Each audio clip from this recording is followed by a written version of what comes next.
महाराणा प्रताप के पिछले वीडियो में हमने हल्दी घाटी युद्ध तक का अध्ययन किया था। अब उससे आगे इसके बाद में स्वयं अकबर आता है अक्टूबर 1576 में।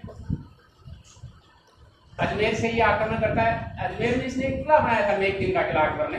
तारागढ़ अलग है, मेघदीन अलग है। एक यहाँ से ये आक्रमण करता है और कई जगह वो ये जीत लेता है, लेकिन महाराणा प्रताप को ये पकड़ नहीं पाता।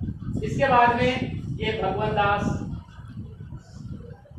मान सिंह और कुतुबुद्दीन खान इनको भेजता है 1576 में ही, लेकिन ये भी इन्हें नहीं अधीनता स्वीकार करा पाते। ये सैनिक अभियान है, वो पहले की तरह शिष्टमंडल नहीं है।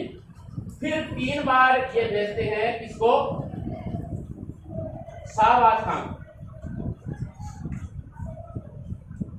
शाहबाज खान 3 बार यहाँ पर आक्रमण करता है। पहला करता है ये अक्टूबर 1577 में, ठीक है। यही मुख्य है। यहाँ जो कुंभलगढ़ दुर्ग है, कुंभलगढ़ जो दुर्ग है उसकी तलहटी में एक गांव था केलवाड़ा। कहाँ है ये? कुंभलगढ़ की तलहटी में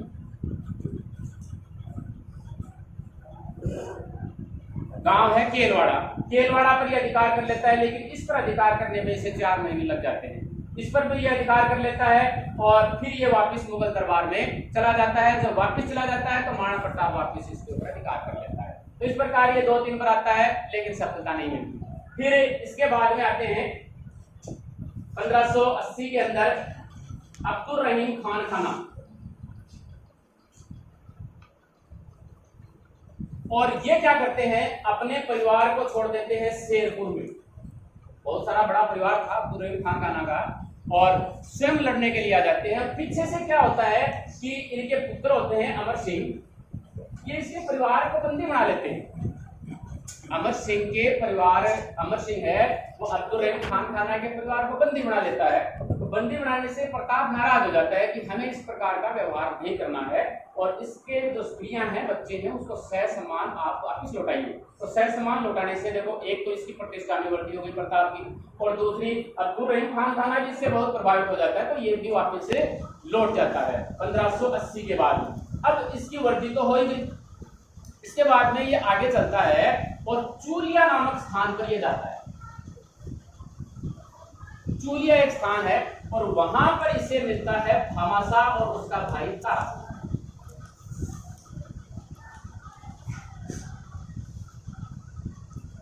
अब देखो, कहते हैं कि इसने यहां पर इसे 25 लाख रुपए दिए और 20,000 इसे असरफियां दी। अपने निजी कोष से इसने दी, ऐसा कहा जाता है। और इससे कह सकते हैं कि 25,000 सेना को 12 वर्षों तक रखा जा सकता था। इतना ये धन था उस समय, इतना धन दिया। लेकिन कहते हैं कि ये सही नहीं है। कई इतिहासकार कहते हैं सही नहीं है, लेकिन अपने को ये मानना है कि ये दिया है, इससे ये सेना का संगठन करता है। कैसे सही नहीं है? ऐसे नहीं है कि जो मेवाड़ है या फिर दूसरे जो राज्य थे, वो संकट की स्थिति तो सभी की आ सकती थी, इसलिए वो छुपा के कुछ धन रखते थे, और उस धन का पता सिर्फ उनको और जो मंत्री जो रखता है उसको पता होता था। इसलिए भामाशाह को पता था, तो भामाशाह वो धन इनको लाके देते हैं, नए की निजी कोष लाके देते हैं। लेकिन इसकी इस प्रकार की दानवीरता अपने तो यही पढ़ते आए हैं कि भामाशाह ने दान किया था, तो यही पढ़ेंगे अपन। और यहाँ इस समय जो मारवाड़ का रामा सैनी जो प्रधानमंत्री रहता है, उसके स्थान पर प्रधानमंत्री किसे बना जाता है? भामाशाह मावड़ी के स्थान पर भामाशाह को प्रधानमंत्री बना दिया जाता है, और ये फिर अपनी सेना को संगठित करता है।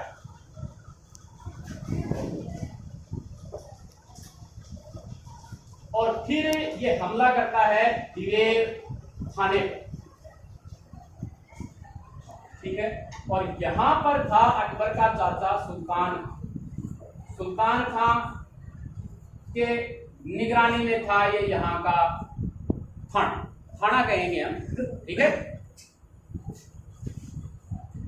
यानी यहाँ पर ये कहते हैं कि कई थाने थे, 36 से अधिक थाने हैं यहाँ पर, मुगल थाने हैं। और इन 36 से अधिक मुगल थानों पर प्रताप ने वापिस अधिकार कर लिया था, जिसमें उदयपुर है, मुख्य नाम है, मोही है, ठीक है, गोगुंदा है, मंडल है, ये नाम है मुख्य मुख्य जिनके ऊपर खानों पर इसने था बोल के वापस इसने अपने कब्जे में कर लिया था। तो सुल्तान खान के ऊपर ये आक्रमण करते हैं इस मुगल खाने पर। कहते हैं कि जी यहाँ पर अमर सिंह ने इतनी तेज गति से भाला फेंका कि सुल्तान खान को चीरता हुआ वो घोड़े के पीछे से भी निकल गया। इससे मुगल सेना का मनोबल कम हो गया और मुगल सेना पीछे हट गई और दिवेर के ऊपर प्रताप का अधिकार हो गया। दिवेर का युद्ध कब होता है जी? 1582 ईस्वी में। अपनी शक्ति को इसने संगठित किया। ये नहीं, ये लगातार चलेंगे, अभियान अंतिम नहीं है। ये अभियान आपको अलग याद रखने हैं। देखो जो अभियान है, अकबर आएगा, उसके बाद में ये आएंगे, शहबाज खान आएगा, अब्दुल रहीम खान आएगा, फिर एक अभियान अपन और लेंगे, वो आएगा। बीच में ये दिवेर का युद्ध आ गया। इसे कर्नल जो जेम्स टोड है, इसे कहा है मेवाड़ का मैराथन। क्यों कहा मेवाड़ का मैराथन, क्यों कहा है? तो वही अपन चित्र देखो वापस बनाते हैं अपन।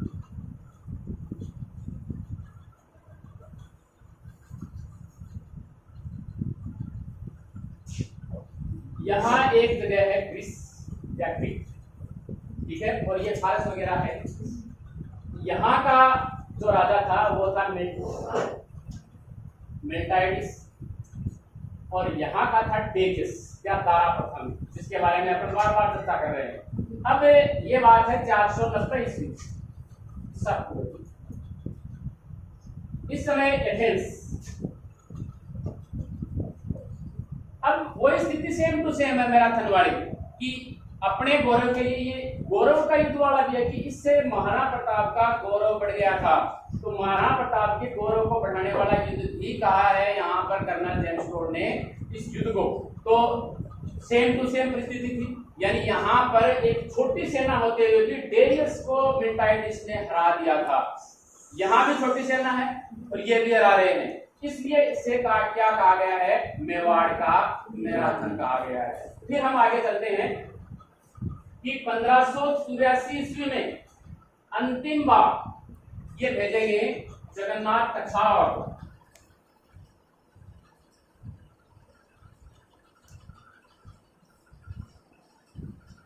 अब जगन्नाथ कछावा आते हैं यहाँ पर और 1585 में बिना कुछ करे ही वापस निकल जाते हैं। इसके बाद में एक तो अकबर को समझ में आ गया कि जी मैं लगभग इससे अधीनता स्वीकार नहीं करा पाऊंगा, और दूसरा वो पश्चिमोत्तर भारत में उलझ के रह गया, इसलिए वो इस टॉपिक को यही खत्म कर देता है। ठीक है, इसके बाद में क्या होता है? 1585 ईस्वी में लूणा चावंडिया से ये चावंड को छीनता है। ठीक है, 1585 और चावंड को यह अपनी संकटकालीन राजधानी बनाना था।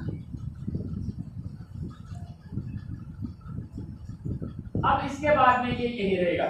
यहाँ इसने मुख्य भवन है, स्मारक है, साहित्य का विकास, सब कुछ ये यही करेगा। यानी अब शांति का दौर आ गया है।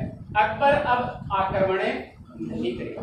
तो इसके समय कहते हैं कि बहुत सारे इस समय ग्रंथ भी लिखे गए। इस समय एक व्यक्ति है चक्रपाणि मिश्र,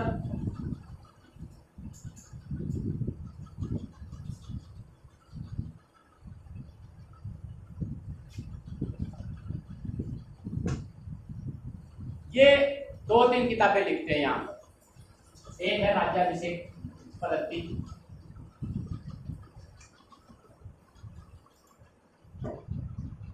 एक है मूर्तमाला, एक है विश्ववल्लभ।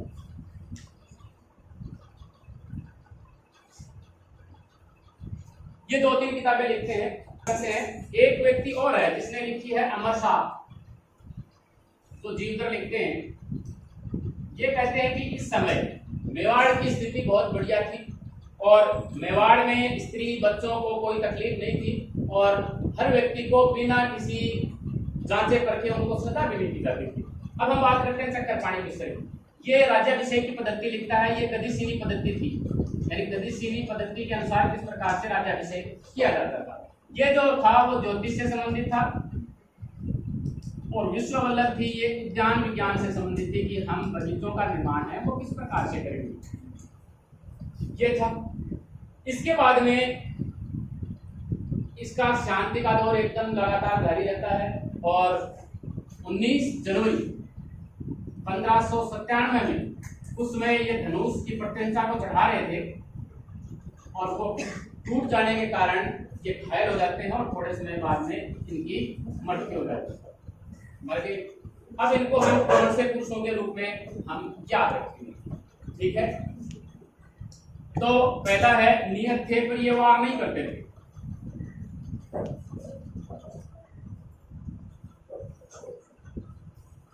यानी अगर इसके सामने कोई शत्रु आ गया तो ये 2 तलवार रखते थे अपने पास, उसको दी उसके साथ लड़ना है।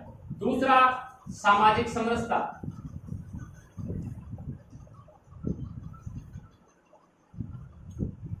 ये था कि इनकी सेना में भील थे। देखो हमने बात नहीं की, एक व्यक्ति है पूंजा भील, आपकी किताब के मैटर में मैं ज्यादा उलझ गया। पूंजा भील है, जब इनके ऊपर संकट था कि जी हल्दी घाटी का युद्ध होगा तो उस समय पूंजा भील को एक भीलों की टुकड़ी दे देते हैं ये कि जी आप हैं वो भीलों की टुकड़ी लेकर जब हमें आवश्यकता हो तो आपको हमारी सहायता करनी होती है। क्योंकि देखो ये कोल्यारी गांव चले गए थे और वो वहां थे और वहां से वो गोकुंदा आ जाते हैं और गोकुंदा आने में ये पूंजा भील उनको विवश करते हैं, ये भीलों को साथ लेकर उनको रात को सोने नहीं देते और यहाँ पर गोकुंदा आ गई और गोकुंदा आने के बाद में इनकी जो अन्न सामग्री है उनको रोक दिया जाता है, इनके पास अन्न आया नहीं जाता है तो इनकी स्थिति कैदियों की स्थिति सी हो जाती है, इसलिए ये वापस यहाँ से चले जाते हैं। तो ये भील है और उसने तैयारी क्या करी थी कि जो मैदान है, मैदान पर जो भी रहते थे उन सभी को आप पहाड़ों में चले जाएं, हल्दी घाटी के युद्ध से पहले के बाद पहाड़ों में चले जाएं, आप यहाँ न रहें और जो भी यहाँ पर अन्न सामग्री है उसको एकदम जला दें और जो नहीं जाएगा उसको प्राण दंड दिया जाएगा। कहने का मतलब कि उनको कुछ खाने वाने के लिए कुछ भी नहीं मिल जाए यहाँ पर नीचे, ये था। तो इनके पास भील भी थे और क्षत्रिय भी। अगला है कि जो राज चिन्ह है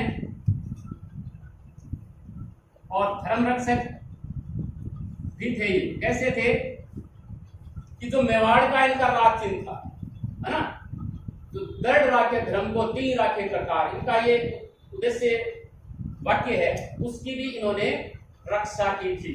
और अगला है ये प्रेरणा पुरुष थे, जैसे शिवाजी के लिए प्रेरणा रहे, छत्रसाल के लिए प्रेरणा रहे और आगे जो अंग्रेजों से स्वाधीनता संग्राम जो होगा उसमें भी जो स्वतंत्रता सेनानी है उसके लिए ये प्रेरणा पुरुष के रूप में लगातार रहते हैं और स्त्रीशील के समर्थक थे ये। देखो जैसे शेरगढ़ पर आक्रमण कर दिया था उसके पुत्र अमर सिंह ने, लेकिन इसने लौटाया उनको कि जी हम आपको लौटाते हैं, हम इस प्रकार का काम है नहीं करेंगे। अगला था इस सहयोग की प्रवृत्ति के कारण, सहयोग की प्रवृत्ति के कारण ही भामाशाह ने इसे दान दिया था, इसकी ये रीति थी, इसके कारण ऐसा संभव हो पाता है। तो इस प्रकार के ये इसके अंदर गुण है। यानी मान सिंह ने उनका पूछा क्यों नहीं, तो उसमें पहली बात कि जून का महीना था, तो जून के महीने में बहुत ज़्यादा गर्मी पड़ती है। दूसरी बात वो थक चुके थे, ठीक है, और तीसरी बात वो पर्वतों में चले गए थे और पर्वतों में वो कहाँ घात लगा के बैठ जाए वो पता नहीं, ठीक है, इसलिए ये मानसिंह इस समय इसके ऊपर आक्रमण नहीं करते। अगली बात, यहाँ से ये दर दर की ठोकरें खाते हुए फिरते रहते हैं और फिर वो अपनी कल वाली कहानी आ जाती है कि कौन सी, अरे घास री रोटी ही जद बन बिलावड़ो ले भाग्यो, नन्नो सो अमरियो चीख पड़ो राणा रो सोयो दुख जाग्यो, हूँ लड़्यो गुणो हूँ सयो गुणो मेवाड़ी मान बचावन ने, हूँ पाछ नहीं राखी रण में मेवाड़ बैरानो खून बहावन ने, जब याद करूं हल्दी घाटी नैना में रक्त उतर आवे, सुख दुख रो साथी चेतगड़ो सूती सी भूख जगा जावे, अरे खास री रोटी ही जद बन बिलावड़ो ले भाग्यो।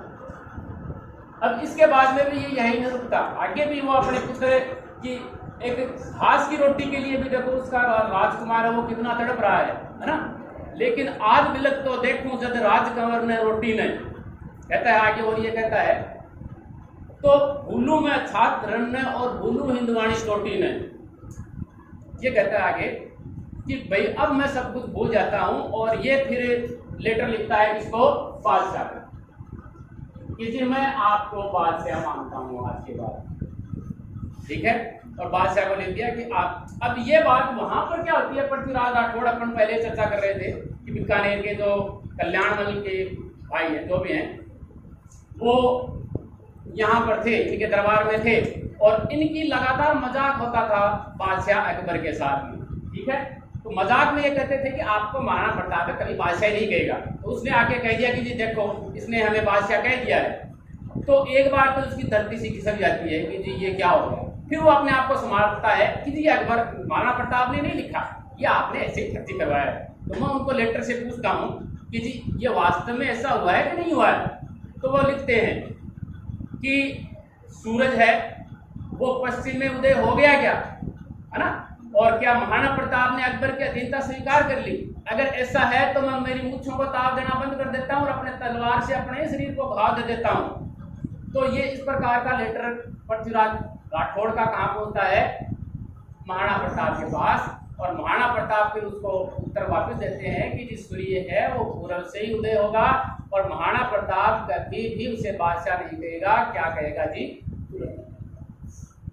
तो ये थोड़ी सी पाथल और पित्तल वाली कहानी रह जाती है, इसलिए मैंने आपको बताया पाथल एंड पित्तल। इसका तो हेमरतन सूरी है,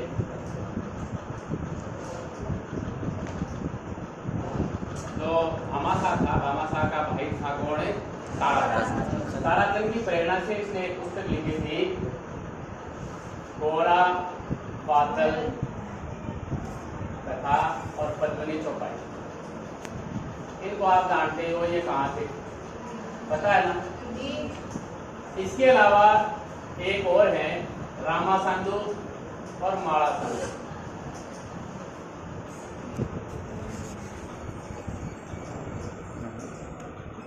ये इसलिए याद आया कि आज भी अपने एक नाम आएगा कुंभकर्ण संधू, इसलिए कि भैया तो मैंने आपको बताया नहीं। तो हल्दी घाटी के युद्ध में